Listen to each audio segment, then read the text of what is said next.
Ishwarama's resplendent sun. It's the start of a bright new day. Time to rise, time to shine, Lord divine.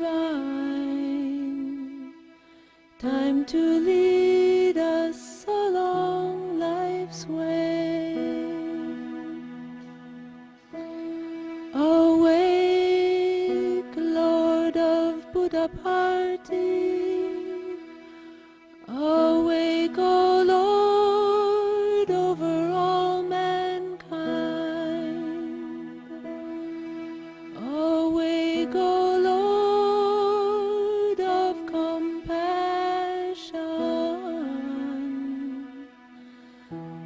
that the world good fortune may find.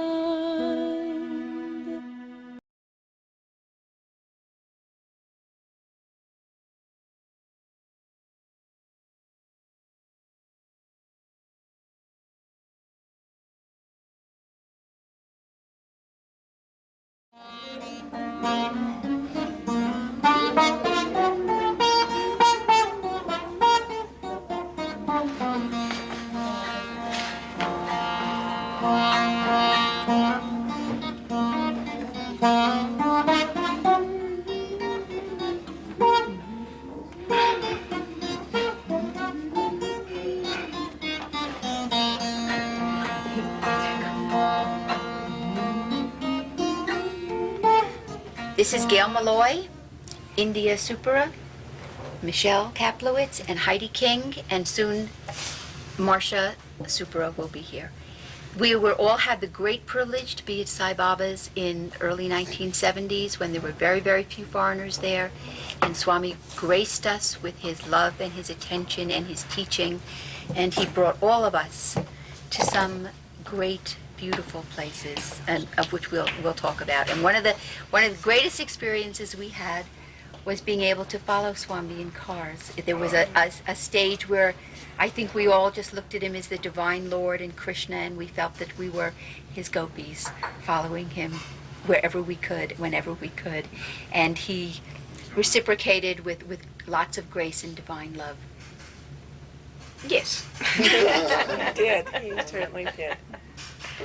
How did we wind up following him in cars? Because we certainly didn't from the beginning, because we wanted to. Well, none of us had any money was really an important issue there. So just the fact that a car would ever materialize for us, and because we didn't have money in those days, we had to be very clever and really know how to survive and find what we needed. And I'm not quite sure, but I'm sure the opportunity to follow Swami in cars came from Michelle somehow, because she's totally observant and could figure out things, and she figured out that Swami would leave, and then there would be certain people who were actually invited, unlike us, to go along.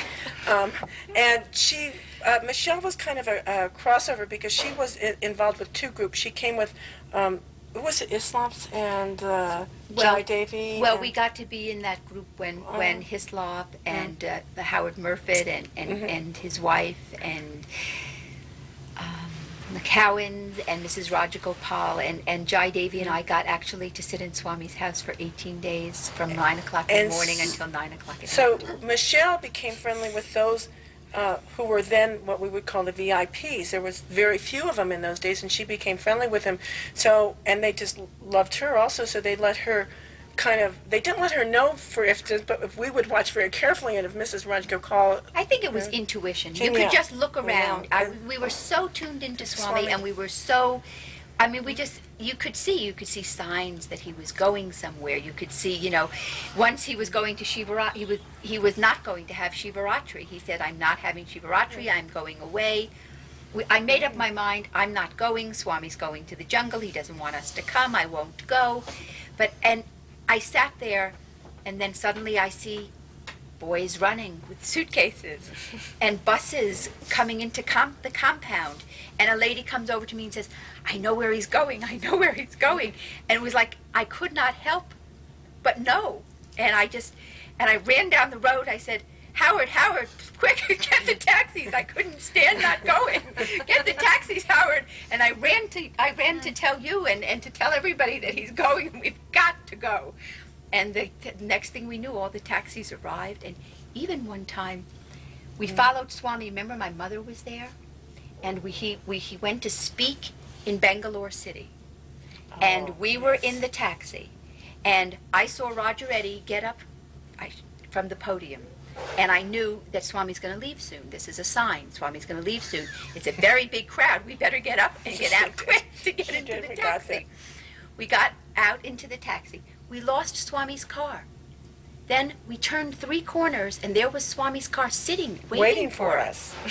It wasn't like this. We felt this was his divine will. This was his game, his Leela, that he let us play with him and enjoy.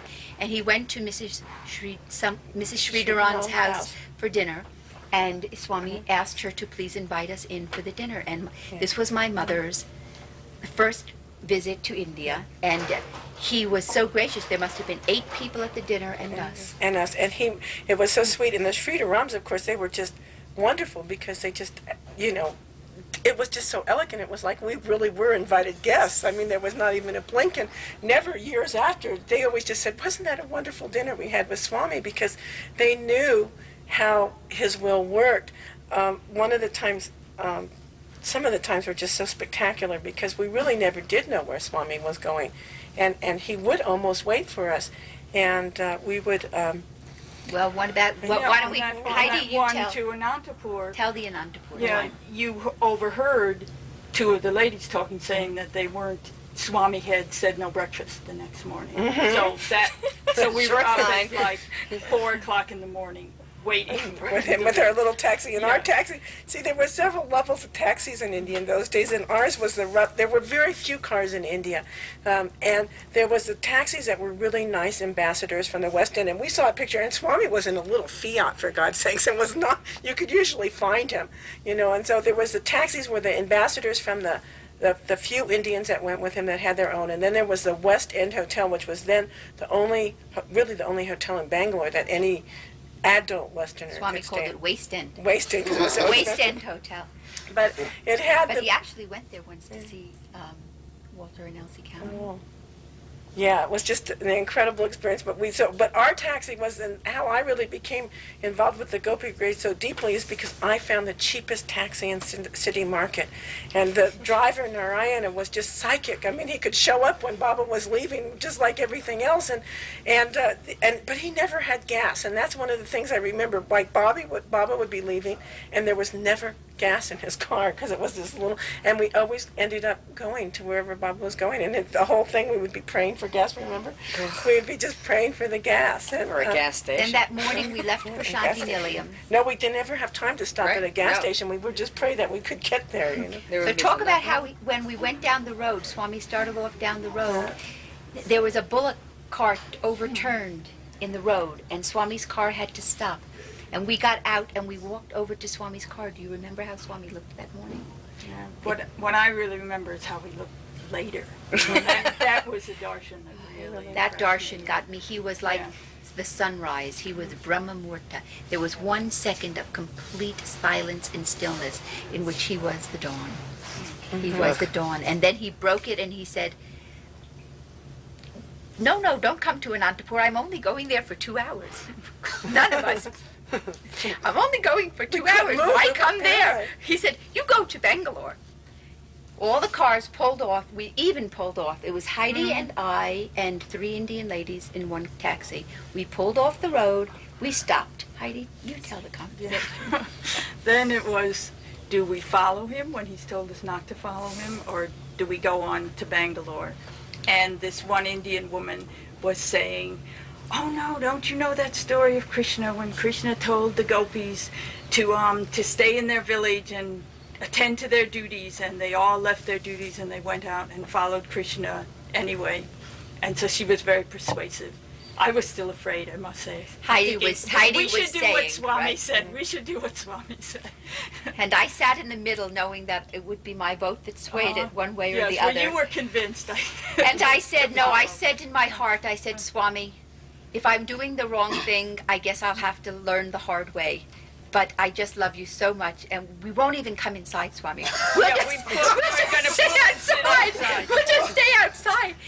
And our car pulled up to the outside, and we were true to our word. We stay outside, and then his beautiful figure walked out onto the outside balcony of an entrepot on the second floor, and a hand waves like this, and we're like, and again the hand waves like this. I think on the third wave we understood that we should come inside, and we came inside, and he was up on the top, and he was like Rama shooting arrows at us. Oh. And he said, Oh, it was like Krishna to me. Total yellow, glowing. Yes. I've never seen him glowing like that any other time. We took that Ram bow from the Ram statue. and he said, how did you know Swami's program? Yes. That was from you overhearing the breakfast. Yes. No How breakfast. did you know Swami's program? And then, he said, oh, Pancha-Pandavas. Heidi was Dharma Raja. Dharma Raja. Arjuna. Arjuna. And Mrs. Rao and her daughter, Mrs. Rao was Bhima, because she was, and the other two ladies were Nakula and Sahadev. And we were so, Pancha-Pandavas, Pancha-Pandavas. 2 years later in Vrindavan, I'm sitting around a circle, and I overhear 5 Delhi ladies talking. And these Delhi ladies are saying, oh, do you remember the time Swami called us the Pancha-Pandavas? So Swami, he builds you up, and then he also keeps you in a good place. Yeah, he always does. But on that trip then, from there back to Bangalore, do you remember we stopped at the road, on the side of the road? The Kumanis had to go and get petrol for their taxi. Tiffin. Where's my Tiffin? A little later. Wait, this is how we sat. Sit here for a second, Gail. This was so much fun. And Heidi we were all in the taxi. This is us in the passenger taxi. Jerry Duncan paid the taxi. Driver. We did, and Jerry paid the taxi, so she got the front seat, and the rest of us were in the back. Oh, yes. That was a fun. Yes, it's fun. But sometimes it actually would get us in trouble, like the time, this was a little later, and it was at the end of the time, but we were in Delhi, and we again, through all kinds of courses, found out Swami was leaving. Buses. We got all to Delhi, 36 hours. When we get to Delhi, we I find flew. where he is. What did you do? You flew. Well, you had more money somehow. How did you have money? She always did. Anyway, we took the 36-hour train. The rest of yeah, it us was did. And it horrible. actually turned in, of course, to a 46 or 50-hour ride. But we did get there. We got out of the plane.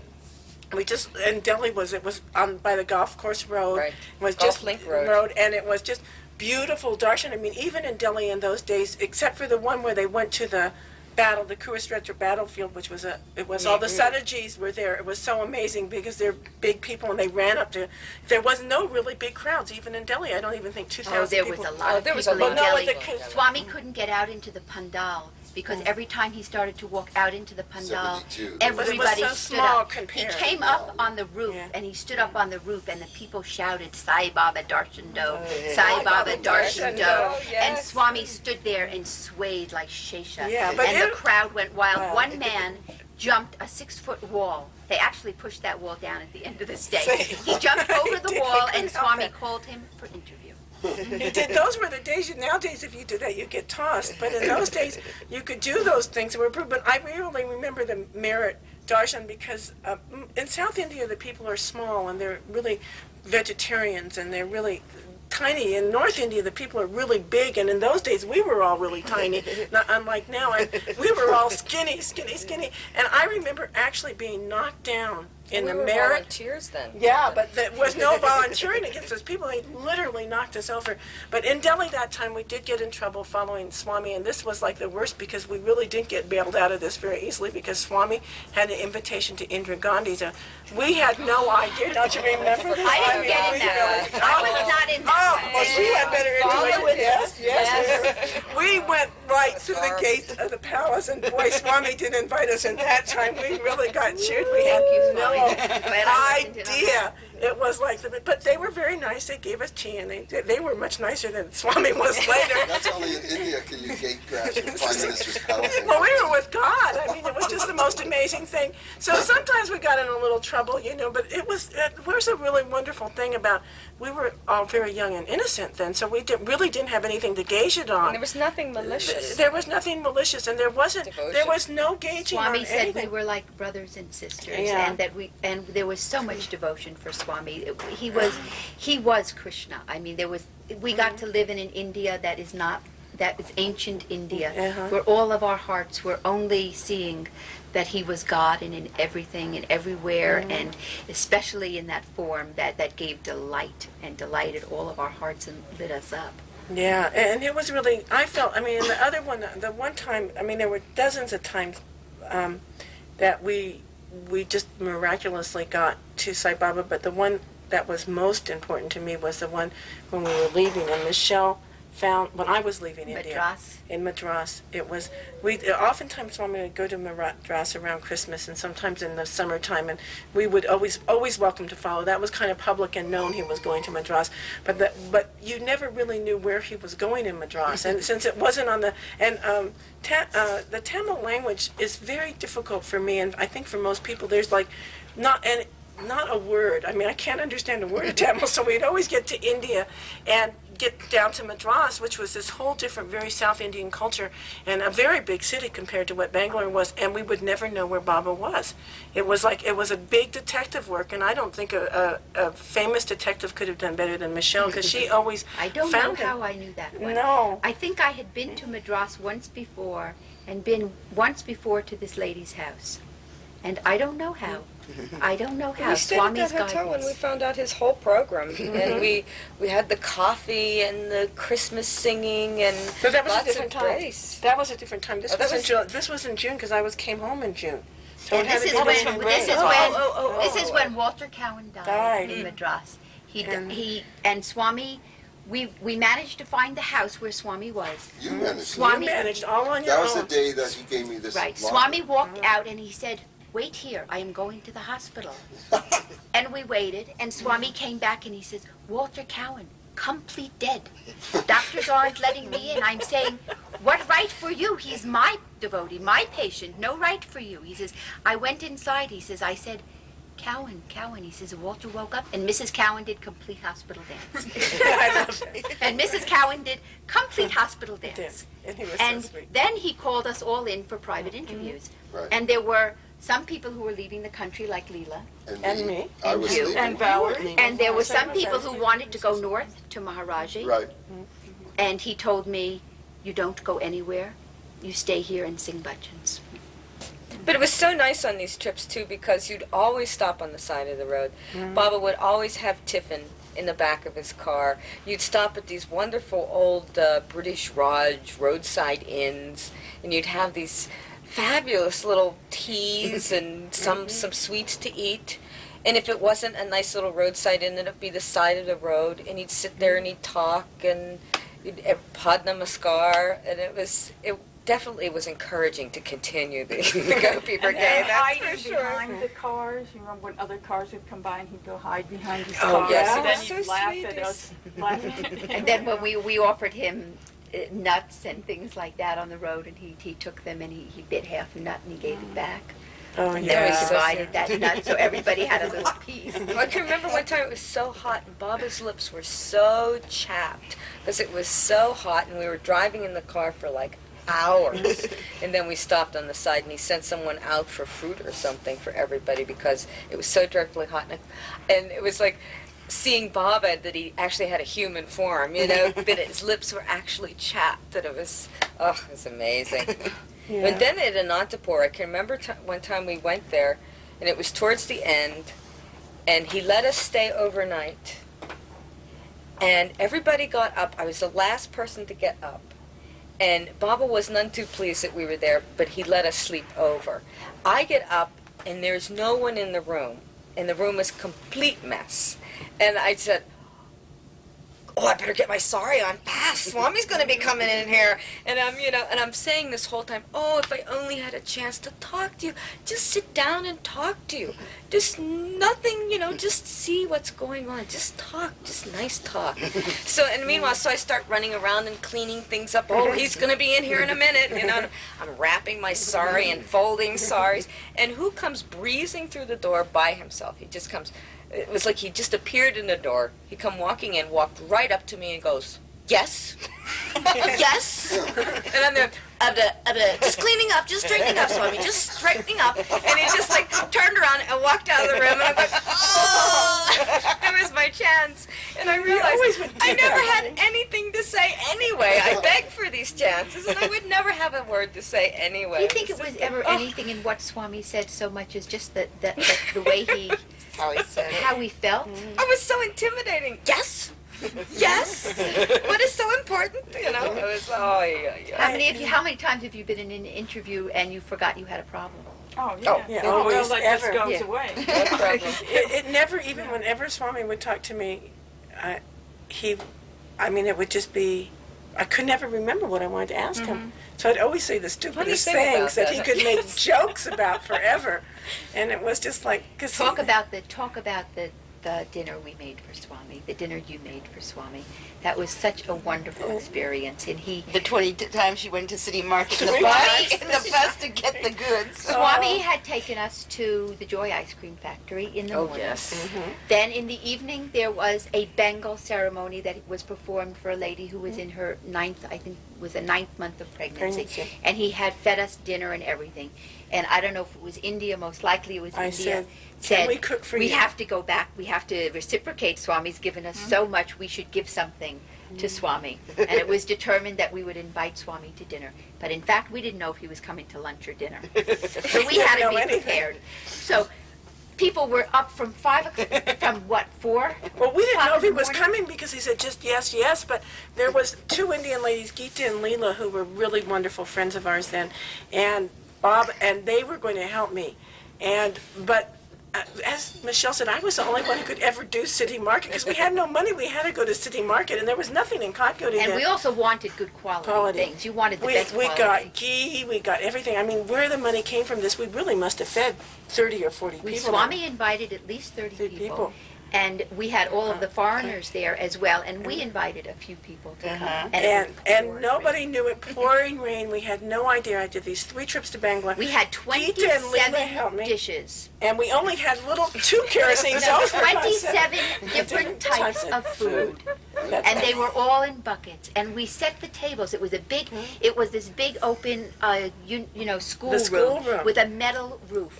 And we set the table, and we had elaborate plans. And We had the 27 dishes. 27 different dishes. The scene was set from the early morning, running back and forth to City Market, cooking in That little teeny a room. little tiny, 6x6 room, or not Yeah. quite even as big as that, with a dirt floor on 3 kerosene stoves, produced 27 different dishes, and served probably about 40 people for this dinner. We set places on the floor, and we didn't know when he was coming, but lunchtime passed and he hadn't come yet. So we felt safe. But then suddenly we had garlands laid, and someone was supposed to garland him, one of the gents, but Swami suddenly walked in, and I was just This was placing dinner that already. garland for a gent to give, and Swami said, "Do," and he put his head down. It's the first time I ever touched his hair. And I put that garland, and it was heaven. I put the garland over his head, and then he brought his people in, and he arranged where everybody would sit. And Swami always arranged where everybody would sit, and he made sure everybody would sit down. And then he told us ladies who were standing there to pick up the buckets and start to serve. And Swami picked up a bucket and served. Swami served, picked up a and bucket and I served. was so tired because I had made all the trips to City Market that I literally fell, sitting up cross-legged, fell asleep. And at dinner. At the dinner, and Swami looked over her and he said, "Papa, Cook is tired." And I personally never saw a more sweet expression on Swami's face. He was so proud of you, Yeah. and the amount of love that you gave out in serving and in helping all of us who didn't know how to do anything I was to capable. survive and cook and eat and. where to go to the bathroom and everything. You were definitely. Definitely helped. But Swami was so Where did nice. Swami sit, though? Swami, Swami we sat had a at the head, dais. we We had had a dais, and Swami sat at that table alone. And who did you serve, Swami? We all did. Everybody We all got to serve. There was 27 dishes. It would have taken forever. Gita and Leela. This was, I just have to say how Swami and Leela, I mean, the very next day he went to Puttaparthi or Anantapur, and he told everybody what a great dinner it was and how wonderful cook I was. I mean, We had salad and mashed potatoes. No, we did. Was it Indian? It was all Indian food. It was an incredible Indian meal from beginning to end. It was just, Pat Gita and Leela helped me spice it. They were just perfect, and they really cooked a lot with us and helped everything. But we really primarily made it. I mean, they really And it helped. poured rain. And it poured rain, and so it came in. The sound on the roof was incredible. And Swami sat after the dinner and spoke for a long, long time to us. Yeah. And he, through the years, he gave so many beautiful spiritual discourses. I think the one thing about being in the Gopi Brigade and being in that era was the spiritual, constantly the spiritual talk. I am always with you. I am above you, around you, below you. I am your mother. I am your father. This is your home. And we totally believed him. We totally, that was one of my favorite Didn't even know he stories. was God. Totally believed him. And there was times he used to walk. We hung our laundry. He gave us rooms to live at the back of his house, and we hung our laundry on a rope that stretched across the whole back of his house. And Swami used to come out to darshan and come through the back way, laundry. and he had to part the laundry to get through. And we were so believing he was our mother. We were felt so close, and he was our mother and father, that they told us to move our laundry, and we just didn't. No, we were so He gave us a space. He allowed us that space to be that close to him, to feel so warm with him and so homey that he was our mother. He tiptoed across the water that we had thrown out of this cooking room and created a lake in front of this little room and put stones. And he tiptoed across those stones to come into the room. And India was making chapatis. And Swami picked up a chapati, and Swami braided it in half, and he blew into it. And he says, now you put inside sweets or potatoes. And then he crumpled it back up and threw it back into the dough. And when he left the room, of course, we were all like in a state of trying trance. to eat that road All eating a little piece of that roti. Another time, Bruce Bradbury noticed that we had cooked some chapatis and we weren't too good at it yet, and so it was uneven, and Bruce noticed that it was the shape of Swami's hair. So he drew a face on the chapati, and it looked like Swami.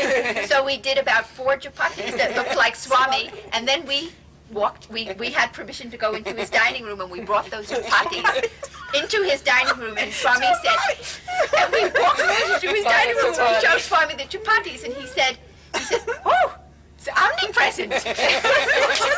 Chapatis and potatoes everywhere. Everybody used to walk into his dining room. Well, talk about the time the milk. Yeah, You tell that. our Okay. milk story. Because we used to always be in interviews, and because we were always cooking our own food and we didn't have any fresh milk, so he'd always say he'd give us milk. No problem. He'd give us some milk. And so and then one day he was going to give us some milk. He'd say, oh, Rajmata drank it, and this one and that one. So Michelle and I, we said, we were out, I can't remember, it was after darshan, and we were going to... We're going to go inside and ask Swami, what happened to the milk? Yeah, because we were going to cook something, and India needed the milk. So we're in the garden, we just march right inside, and we go, Swami, Swami, the milk didn't come. where's the milk, Swami? Where's the milk? We're all uppity about it. And then he goes, oh, the milk. What can I do? Oh, Roger Reddy drank it. Roger Reddy drank it all. He says, and What's a then, mother to do? It was really then he took us to his cupboard. He opened his cupboard wide. He filled our arms with tins, with cans, with food of all descriptions and kind. And I like to say when I tell the story that like that he fills our hearts. Yeah. He may not give you what you think you're going to get, but he's going to fill you. Right. But I think first he gave us Pada Namaskar before he filled this up. Oh, that's nice. Or maybe he filled us up so we wouldn't take it. I can't remember. He was giving. For some reason or other, I was the only... Wait a second. Here comes Kathy Bear. Yeah. Come on, Kathy. Come on, Kathy, come on. One of the Pull that chair over. Gopis. Pull this chair over. I was one of the only foreigners that knew how to do things, that wasn't afraid to be in India because I had already lived there for so long and I already knew Indian cooking and I knew how to get around the bazaars. So I kind of had this unofficial position of taking care of everybody. I mean, you know, down to finding the dobis for them. People were fairly helpless when they got there. I mean, I never understood quite why, but Swami let me build up this big position of taking care of everyone, being the cosmic mother in a way. And finally, it got to be so many foreigners there that I had to cook. I couldn't go to darshan. I mean, it was like and I was getting really crazy. And I was staying in this room making chapatis, getting angrier and angrier. Like, why am I doing this? I mean, they all can walk to the bazaar.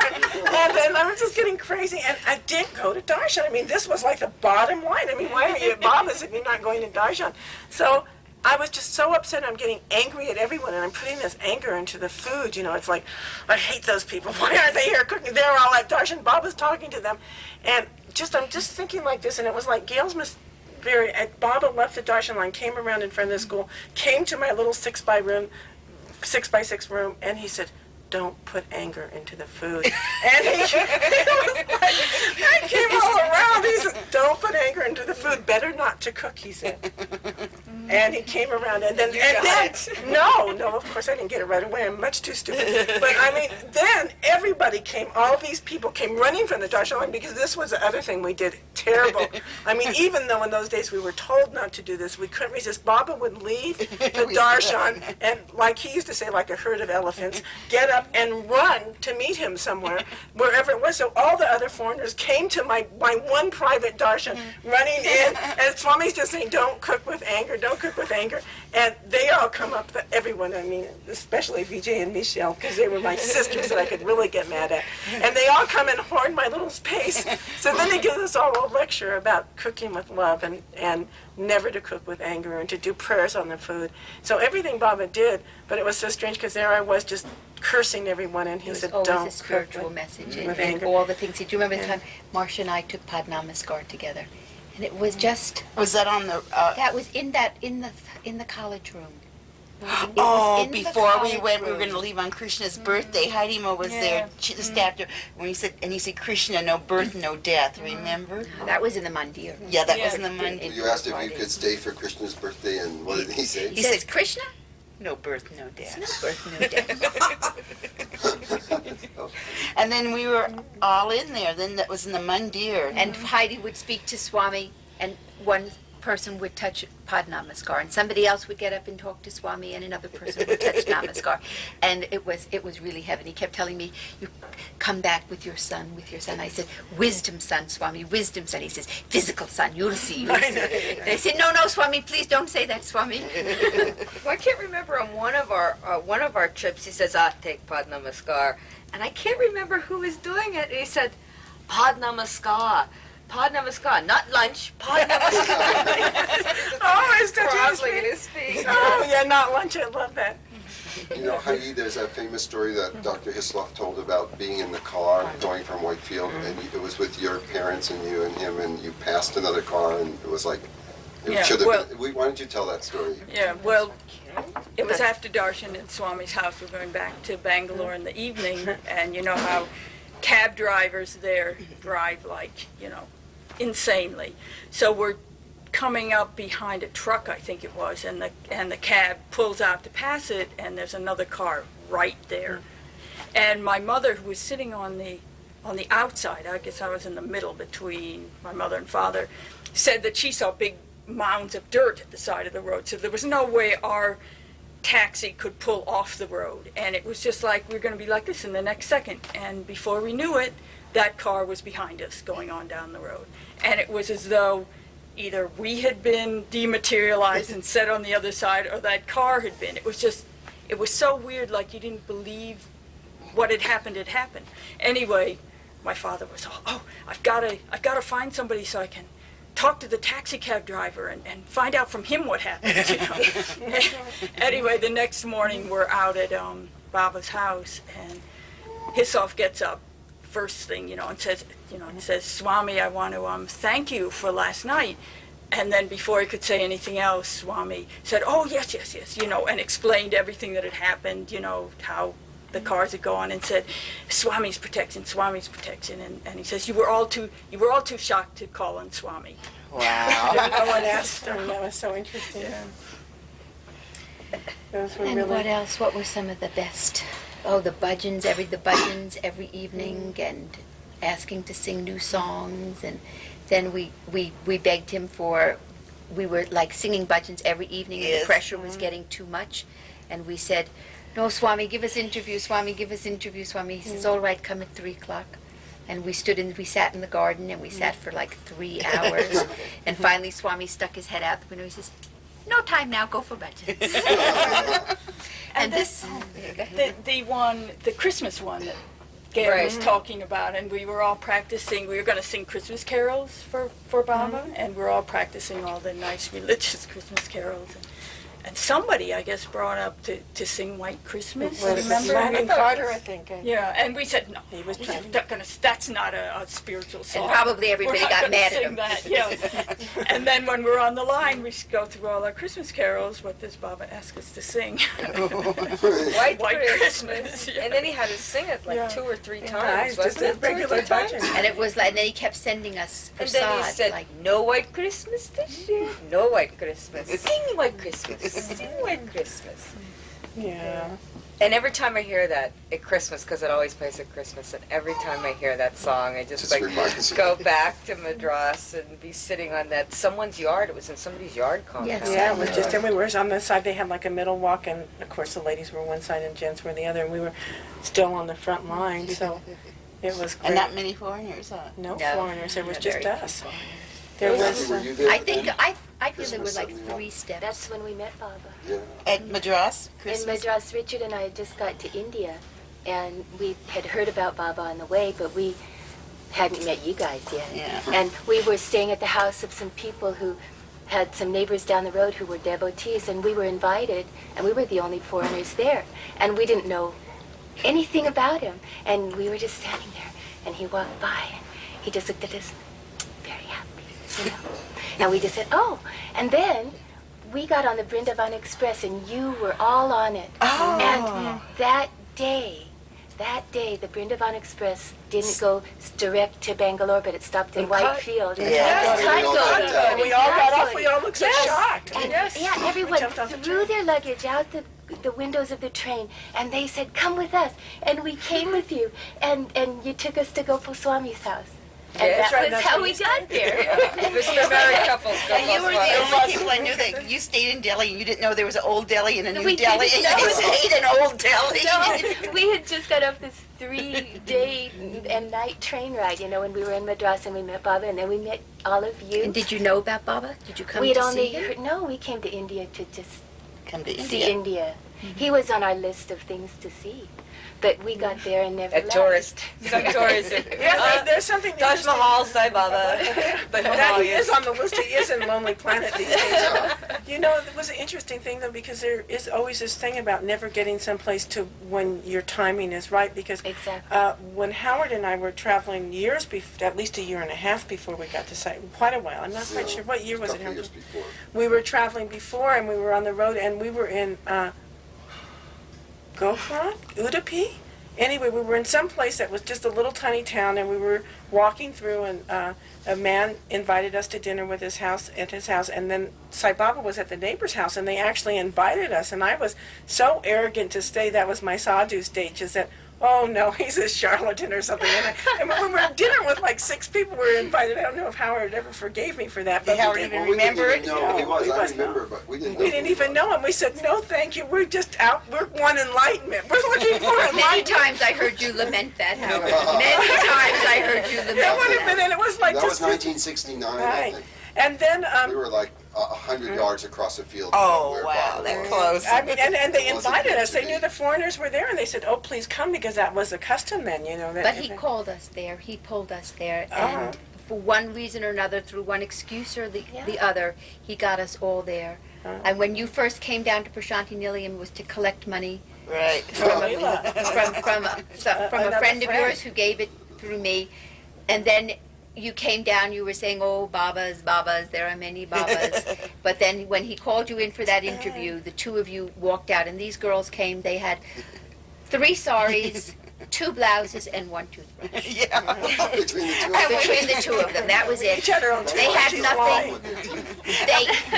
They walked out of that room transformed. Right. Totally transformed. Then they lived under a tree when we But, you went know- to Vrindavan because they had no money and nothing. And Swami always said they are living under trees. Tell about that story. But wait a about second, that. before, after we walked out of that interview room, Indy and I walked up on the hill and it was just sunset. We were smoking a beanie. We said, We and smoked in those. and we couldn't say, we said, it's like peaking on 5,000 amps of acid. I mean, we couldn't even know what to We clear. couldn't even clear it. We couldn't even compare Baba to anything except that's the highest we've Yeah, ever been. You And know? you know, the other thing is, and this will just keep with the rumors, and bless Mr. Isloff, who always, now they really know we were hippies. So now you just Not told them all. Not all. Not all. That's why the Some. the thing is, Swami says company is very important. so what happened was that Sai Baba, I had a wonderful big dream the night before, and it was a dream of my mother who had died when we were much younger, and the dream was that she came in this dream, it was like the big end of the world, the Armageddon, and Vijay and I were hiding behind folding chairs like this, tables like this against the wall, and my mother came to me in full form and said, "Don't worry, you're with your real mother and father now." And I told Vijay that dream, and we didn't get called. It was big Shivaratri function, so the fact that he called us, and he took Vijay and I into the interview room, which was the transforming experience, is that he actually put one hand on her head and one hand on my head, and he said, "Your mother will not worry anymore because you're with your real mother and father now." That was after the dream. That was after the Yeah. dream. I had the Wow. dream beforehand, and that was like the I deciding am your factor. true mother and father. I'm your true mother and father, and she said, and it was like he released my mother in that moment. I know she stayed with us. We were so goofy that she wasn't about to leave just because she left her body. And but you know, I'm really thick-headed, and one of my favorite stories of my whole Sai Baba career is the one where we were invited by Baba himself. He said, "Come to Bangalore. I'll give you a place to live. I'll take total care of you. I love you. I'm your mother. I'm your father. I'm your real mother and father. You have nothing to worry about. Your parents have nothing to worry about. Come live in my house." That was right. He said that right to us. And so we get to Bangalore, and this is the 6 weeks. It was really the 6 weeks hot. It was the 6 weeks from hell. And Brindavan, which everybody always thinks is, Baba never came out. He never gave darshan.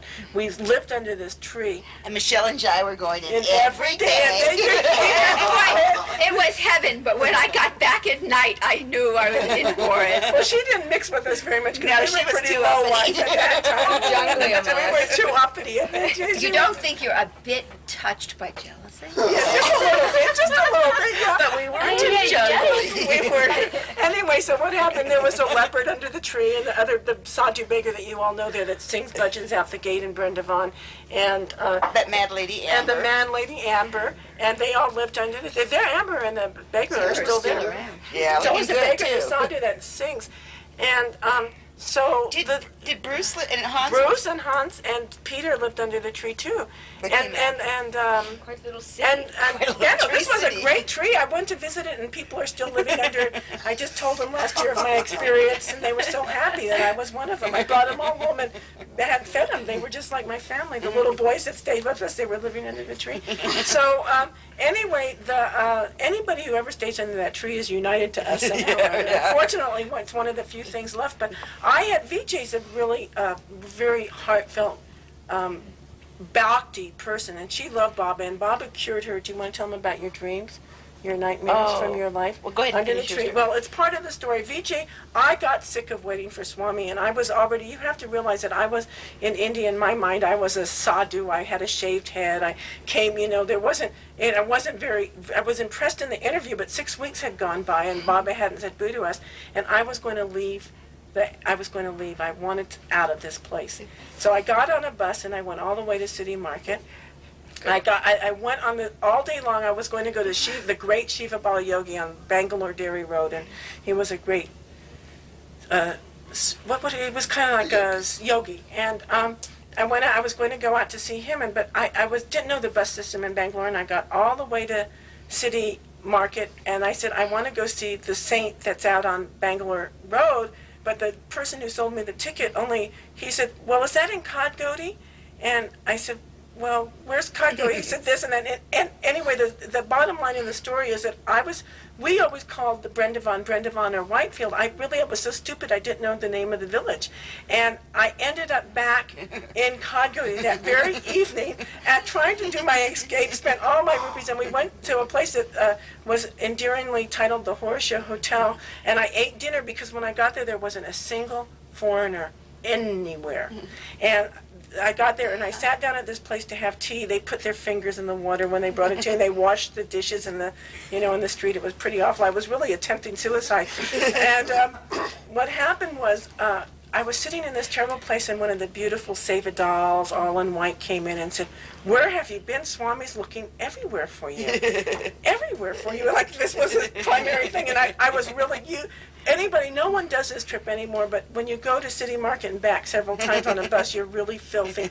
And I was so upset, I was just really sick, and I'm not going to go into full details of all the things that happened to me, but I ended up in this beautiful wedding reception where everyone was in beautiful saris. He had called all the foreigners, gave them clothes, so even the people living under the tree looked beautiful. They were in fresh white dhotis. We used to bathe at the train station, and we'd go, and everyone was clean. Everyone in this whole place was clean but me. And I am just burning with anger.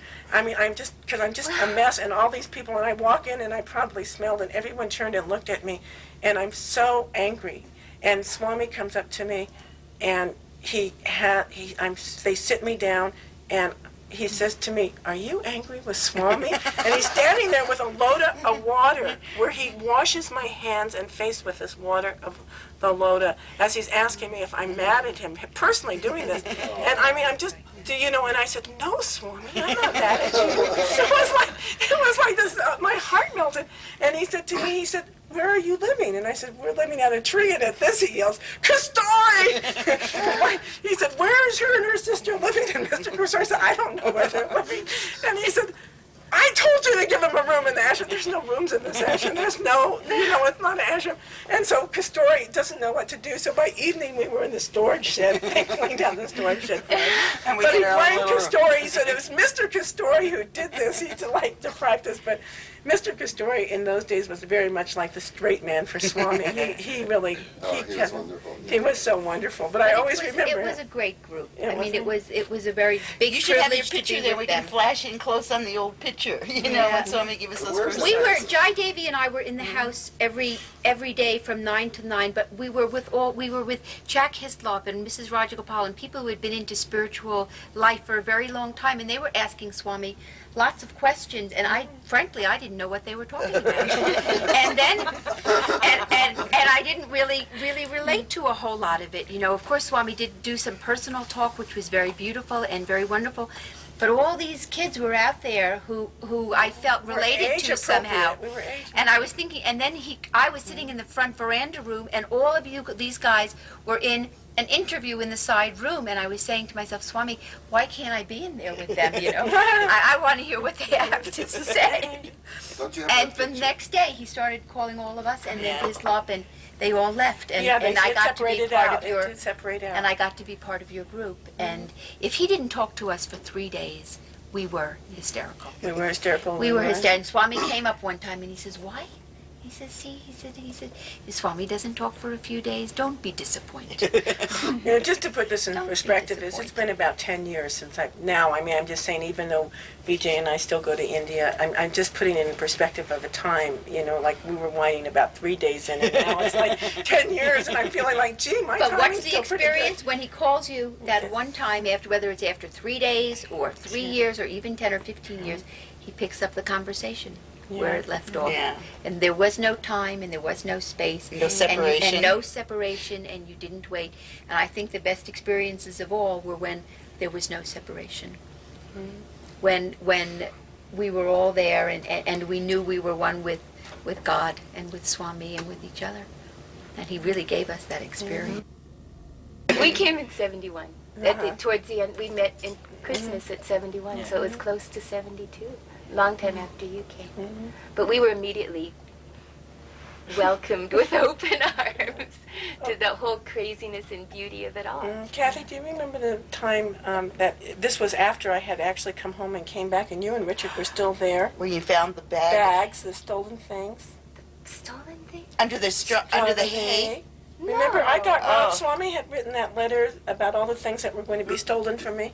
Tell that And- story. Tell it to me. You Okay. tell it. Tell us Then something. I'll you'll come remember, in if 'cause I Kathy remember. was so. Well, you'll remember when it is that when I was in India, I No, was. but let me start with the first part, because when we were living under the tree, one time we didn't have hardly anything, and that's when we moved in. We gave Hans some stuff to keep for us, like 20 rupees we must have scored or something. And then he got robbed, remember? And then that interview came with Swami. Okay. Okay. This was, but the interview came months later. Actually, Months later. later. Is that Swami's? There was a time something shifted in the time we were there that. I don't know when Swami started his world mission. It was probably way before he was born. But there came a shift in the consciousness at the ashram, and everything had to clean up. And there was a whole slew of us that were there illegally. And Swami decided all that of this Swami decided that this was not a possibility anymore, and he called us all in and started checking our papers like the answer police. And he said, well, "Are you legal? Are you legal? Are you here okay? You know?" And I he was said, legal. You were legal. You were the only one. Tell us how it's Anyway, so I was the most illegal because I had thrown my passport away. I mean, sometime I was going to become. Indira Gandhi had declared herself a citizen of the world in this 1 year, in this one speech, and she said that people should be free not to have passports, and we really belong to world citizens. And I thought this sounded wonderful. And tossed passport, tossed papers. Of course, I couldn't have got a visa, so I decided to stay. And so this was really nice, but at Baba's ashram it didn't work. There was no place. You couldn't hide from the police. It would really hurt the ashram's image. So he decided we were all going to be legal. But I was so far gone, you know. I mean, I've been there years, and my papers were confused. And so everybody else was getting straightened out. In the meantime, Swami had to write this wonderful letter that to me was just, it was all about my sadhana, which I wasn't doing. But it was this wonderful letter about how I was such a great sadhaka. I did so much service. I meditated all day long. I mean, it was There was just... a lot of truth in it. Yeah. It didn't appear like truth on one level, but it's true. She cooked for everybody. You helped everybody, and this was a tremendous sadhana, and you thought about him. I all did. the I time. really did, and it was just wonderful. But it was a handwritten letter with our names in it, several of our names. But say, please give these It was kids to as much Dr. help. Sundaram. Dr. Sundaram, and he wrote another one to somebody else for me. But it was just wonderful. Dr. Sundaram, last I saw him, had this letter in his pocket. I Yeah, mean, I ran in into his his pocket. locket, and he showed it to me, and I just burst into tears. But he, so this letter was very complicated, and I remember Swami saying to me that I was going to be in the place of Lord Krishna's birth. He kept making jokes about me going to jail. I mean, because my passport was so illegal.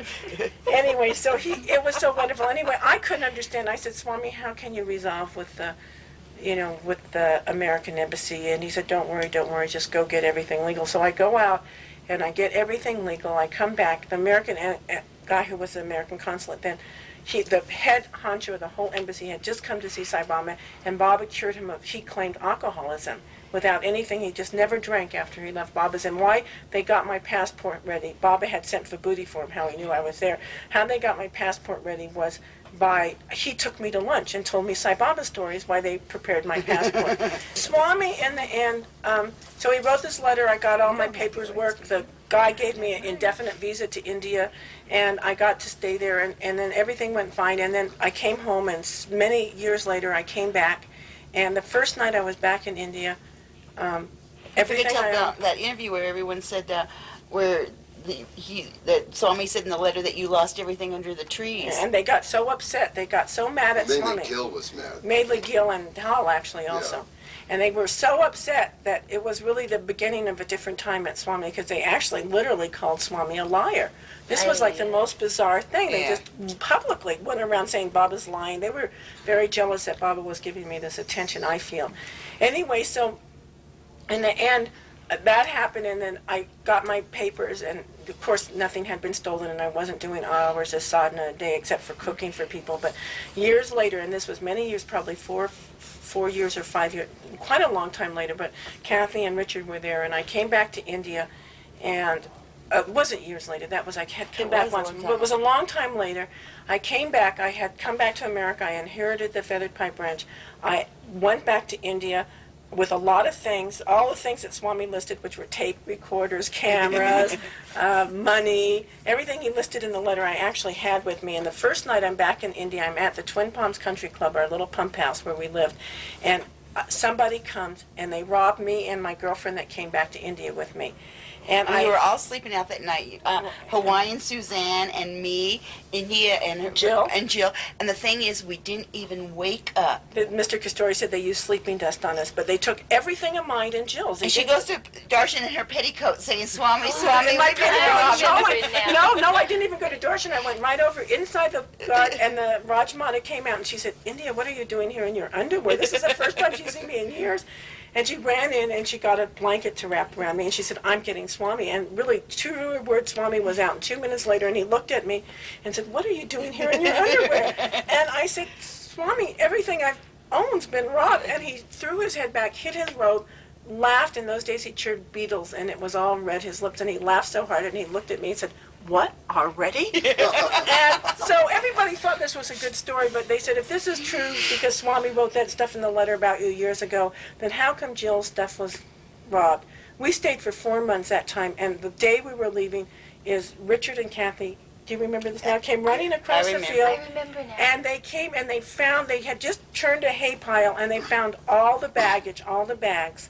And in everything except my airplane ticket was still in my bag, and my airplane ticket was not listed in that letter, but the tape recorder was gone, the camera was gone. Everything was the gone. money and Jill's bag was totally intact, including her $200 or $300 cash dollars that were in the pocket of her little Ashbikosh pants.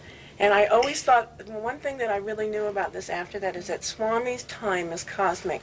And I never, ever again doubted when I go to Swami in these last 10 years and he said, I'll see you. I'll see you. I always know that as long as I'm in this body, I'm going to get seen by him again sometime before I die.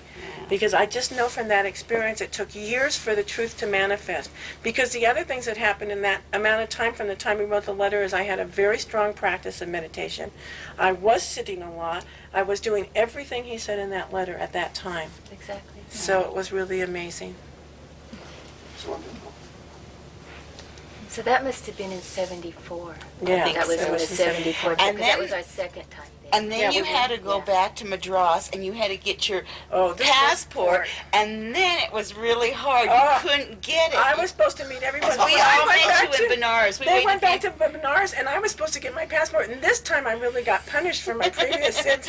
My friend wasn't there, and they all yelled at me and called me a hippie, and I had fights with them. It took and weeks to and get it it. was a big drought. There was no water in Madras. Everything was restricted. Even hotels, 5-star hotels, got 2 hours of water a day. It must have been 130 degrees. It took me 10 days. They didn't have vaccines. They just tortured me. I mean, they tortured me. And then the thing is that when I went to the police to get my visa, they said, well, where's all your other paperwork? Because the man who gave me my visa, he just put his name in the passport, and he said, as long as I'm alive, this is your visa. But he was long since out of office, you know. And I mean, I got so punished. I mean, I finally got out of there and went to Varanasi, but I was so sick by the time I got there because it was like everything that was supposed to happen to me the first time happened to me the second time. It was, my karma was not alleviated. It was really wonderful. The times are very different at Sai Baba's now. That's what I said about putting in perspective. And I feel that some of the things that we got away with in the sense that were very correct in the time are no longer correct just because of Too the many large people. numbers of people and what it takes, what kind of organizations and skills it takes from people to keep that many people moving through and feeding them, and the kind of things that the ashram has to deal with now is in really tens of thousands. At that time, there was many, many times where there weren't even 100 people at Darshan. And Swami brought us up. And he changed our dress, he changed our habits. He changed all of us. He changed all of us. He brought us all up to the standard that Swami likes to see. And he also gave us the great privilege of having this experience. And it was grand. It's grand. It's true, when I got there, the only saris I owned were ones I bought in the village marketplace for 8 rupees, you know, and they were cotton village lady saris, and to me they were beautiful because I liked the hand woven cotton, but to the people at the ashram, I was just like this peasant, you know. And by the time we left there, I was in my silk saris, and I had a position. Exactly. We got And Swami would say positions. things like, give them training. Yes. Give them training. He gave us training also so that Exactly. we could give others some of that training. And it was Richard in my position to explain the code of conduct to every foreigner who came to the ashram. By the time we left there, we were like Mr. Katumara or something. You know, It's not a simple Pucker. path. It's not No. a simple path, and there's no way for no one walks it the same way, and nobody sees it the same way. No. And we all walk in our own, you know, with the light that he's shed to us. Well, when I first met you guys, when I first came, it was right after DeSara. You guys, just off of like 3-4 lakh people, Oh, you yeah. know, and here comes 3 more strangers. Oh joy, you know, and you're all sleeping on the Roof. That was No, not No. sleeping on the roof. You're Didn't we just have that one room? No, And no, we had the no, veranda, no, the the veranda veranda. before the The roof. veranda's The for veranda. Westerners. You were all on the outs, on the skids. We were on the And then, of skids. course, my timing is perfect as always, you know, so we come in skid time. And you guys are telling us that this, oh, you can't dress that way, you can't look this way, you can't go this way. And I'm just, after driving 2 months to get here, and I'm going, Exactly. what am I doing Driving here? from Germany to Puma But you Party. stuck and you stayed. There was one time one girl came and we tried to get her to put a sari on, and she said, well, if that's what Sai Baba is interested in, I'm going, and she left. Yeah. And there was one time 2 people arrived on the Pudi Party bus, and that was at 9 o'clock at night, and Kasturi was told, go tell those 2 people to leave on the 5 o'clock morning bus. We don't know who Oh, yeah. they were. We didn't know anything about them. Those people never got to see Swami. But you know, the cases I loved were the people who, in those days everyone took the bus, but one of the things I loved is sometimes And we people always would waited come- at the night to meet the bus Bus. because we had nothing else to do. Oh, let's go meet the We bus. came, but we surprised you. We came How out about full the on time? card. How about the time the lady came with the alcohol in her truck to give out his what do you tips, right? She didn't know anything about Swami. She read about Swami in the It's National only Enquirer Right, in right. New York City.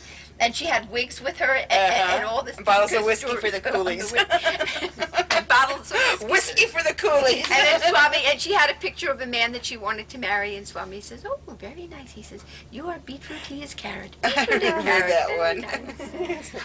The one person I loved that came on the bus, I can't remember anything about him, but he was just roundy hippie boy from somewhere in the world. He walked in the gate and literally fell in a faint. And he had his hair was all matted. We spent days combing his hair out. Oh, he had the fleas and Fleas and lice. lice. Yeah, what And was it? I have no idea, but Baba gave this man unlimited grace. And it was the sweetest thing because he had hepatitis. He was really dying. He Well, had he's gone from so Ireland, I think, or He was Scotland. the sweetest Yeah. young man. He really deserved whatever Swami gave him. And Swami went would to the come to his hospital, hospital room and see him. And what Swami And said he left the day he got well. He never stayed. when we were having bhajans every night with Swami in the mandir in Vrindavan, the Rajmata of Jamnagar came, and she said, Swami, why is it that these kids, these ones are so lucky?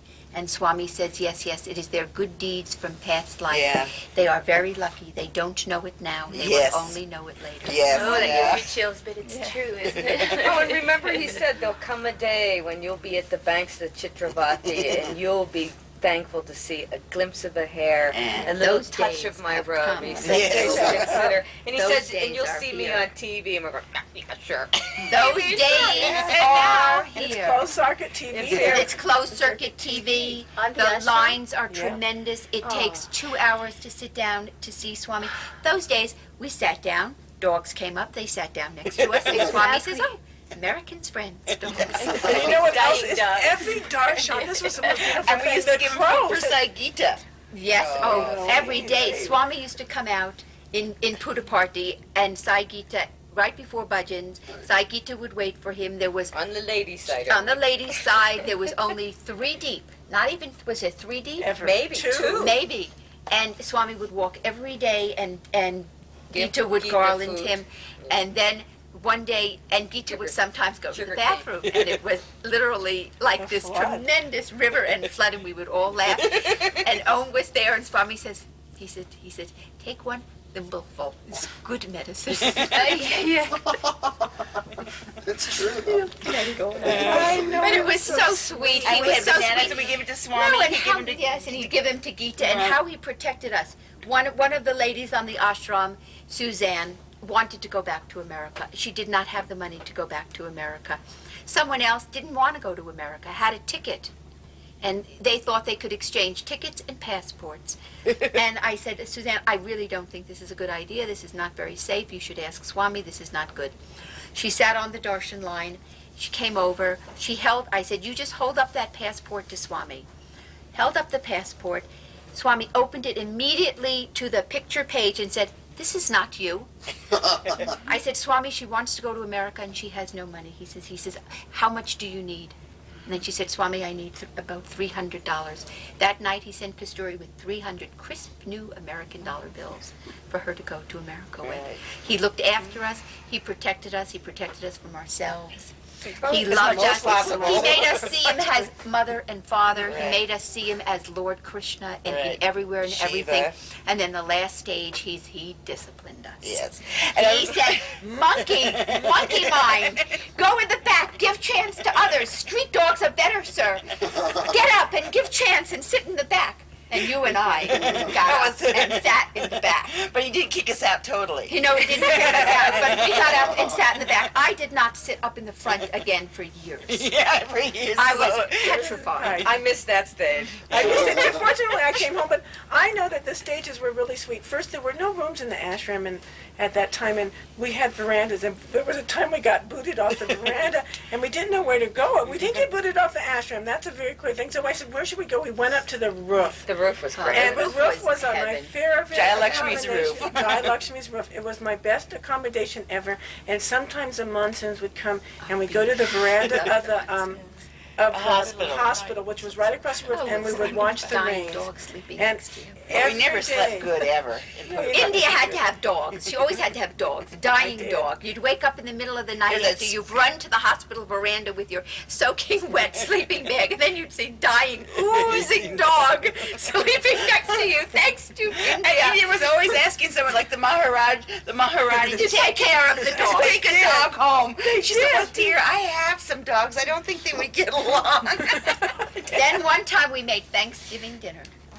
And we cooked up on that veranda, up on that rooftop, and we cooked and we had a beautiful Thanksgiving dinner. And when everybody sat down, there was one extra place. And a beggar came walking up the road, and there was not one of us who did not see that beggar as Swami. We just all knew that was Swami come to our Thanksgiving dinner. It was great. It was very, because it was like this little world. We were in our own there. world. It was really great. Yes, we were. But it was also nice when I was trying to get my nephew on passport, needed to get our papers that was centrally located somewhere in the bowels of the bureaucracy of India, which was a truly frightening prospect, that they had our passports. So my sister had her baby there, so they took our passports, said, we'll keep for 3 months and then you can go. So 3 months is coming, and we have to get the passport so I can get my nephew put on the passport so we can take him out of the country and go home. And they couldn't find the passports. They had me running from Bangalore to, I went to Bombay. I went back. I was going all over India, South India. Then finally I went to Anantapur. They said, it's in Anantapur. I go to Anantapur, and I go into this room, and it is literally about 12-foot ceilings, floor-to-ceiling notebooks, file papers, in this huge room about as big as this place here, and it's filled with things. And they said, oh, it is here. And I'm going, where? Oh, it is here. We will find. Come back in a half an hour. We will find. I come back in a half an hour. Come back 2 hours. It will be here. So at this point, I was, have gone all over South India. I was like totally freaked. I wasn't feeling well. Little beknownst to me, I was coming down with hepatitis, So I go over to the girls' college, and who's there? Baba comes. And Baba comes, and I burst into tears. Mommy, they can't find their passport. What are we going to do with it? And I was hysterical. And he goes, no, take care. You stay, you rest. Go back to Puri, I take care. And then he turned to me and goes, and if you love me, you'll go home. Your place is at home, it's not here. Your dharma's in America. That's where to go. And I'm going, well, okay. It's the last thing I wanted to hear him tell me. But so I went, and my brother-in-law ended up having to go back, And he goes there like 2 days later to Anantapur, goes to this big room, and they say, "But where's your sister-in-law? We had the papers, we were sitting here waiting for her to come, and she never came back." You know? So they were